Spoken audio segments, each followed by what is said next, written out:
even if the tire situation was the same as last year, it's warmer, the Xfinity cars just lay down a bunch of rubber, would it even be possible to tell with that dynamic shift?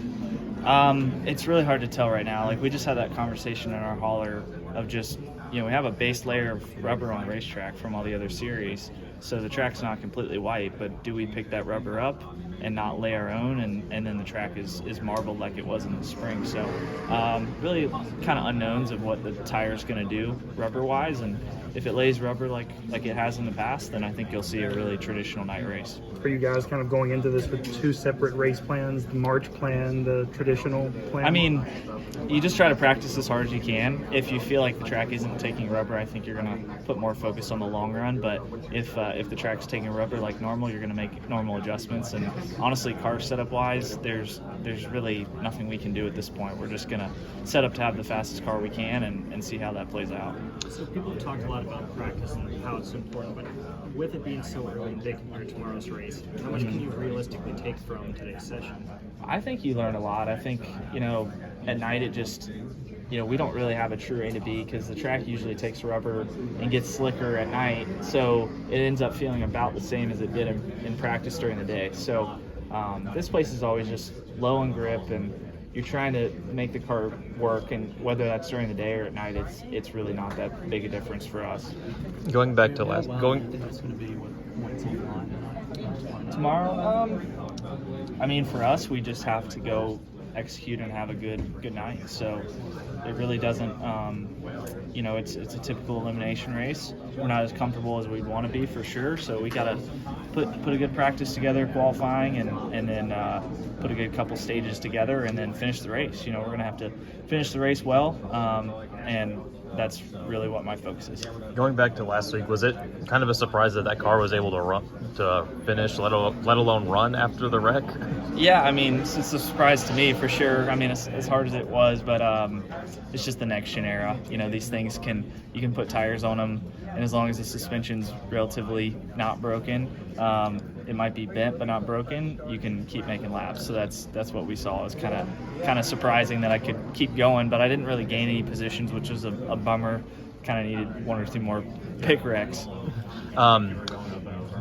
No, I just thought I was launching over Brad, and then I was worried about the catch fence on the left, but I never really got there. My car kind of hovered on that second part of the guardrail, but I don't know what we can do differently with the racetrack, but it certainly would have been sketchy had I, launched or into the catch fence, and whether it held me or not.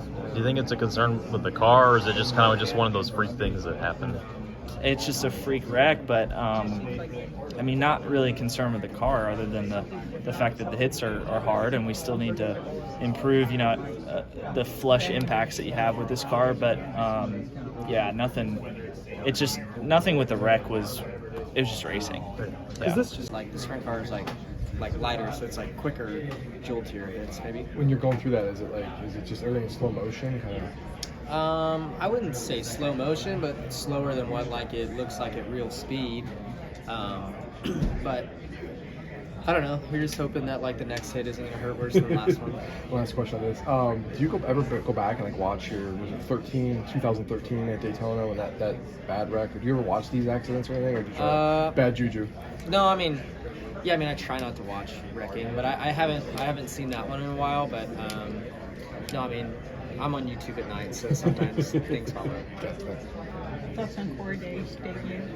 Yeah, I thought it went well. I thought, he did a great job completing all the laps, and I felt like you could see him learning and progressing throughout each race. So, I think, I think as he obviously gets more experience, he's going to get better and better. It's only his second and third stock car race ever last night, and Bristol's a tough place. So, I thought he did good. I thought he passed some good drivers and did a great job. What do you remember from that final lap at Kansas where, at first we all thought Busher won and you were declared the winner? What kind of emotions went through your mind? Yeah, it was obviously it was a spectacular, crazy finish. I was just happy to have an opportunity there off of 2, with the run that I had.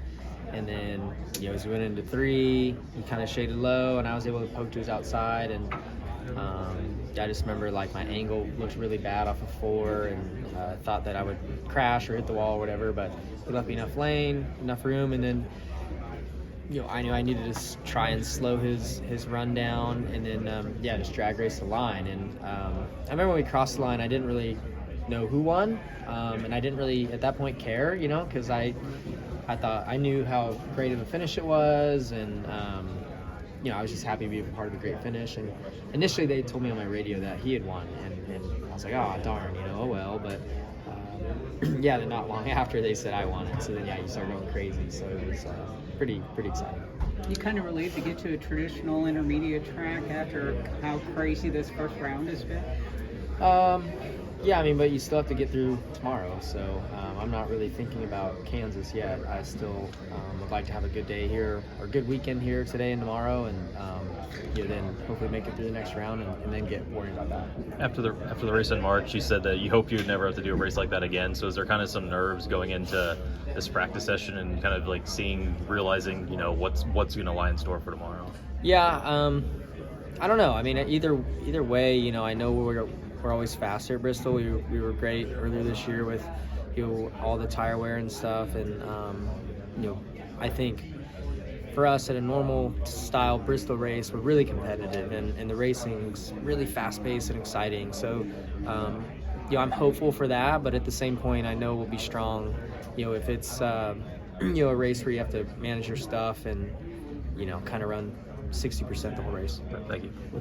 Yeah, I mean, certainly I don't think we executed very well at all. I guess we did. We got an okay finish at Watkins Glen, but that was a very underwhelming performance. Atlanta, we just had a really good race, and that set us up for success here in this round.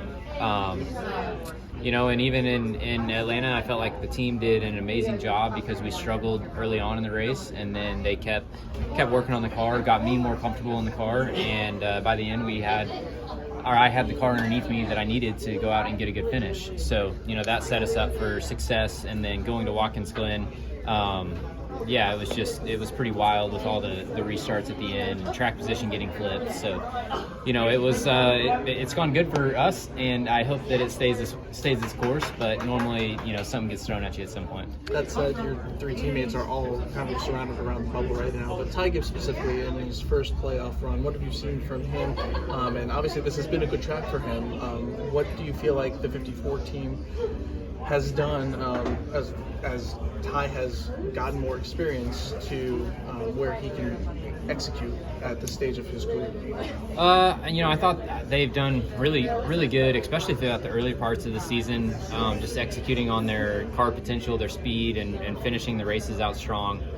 He's a very fast race car driver, and normally it takes young guys a little bit of time to figure out how to finish off the races. And then I think early in the season he was in the top 5 in the point standings, which was incredible. So they had a little bit of a rough stretch through the summer months, and then the playoffs, it's just so tough because he was a couple laps away from being locked in and winning his first race at Atlanta, and then he missed one block, and next thing you know, he's on the cut line. So it's just a matter of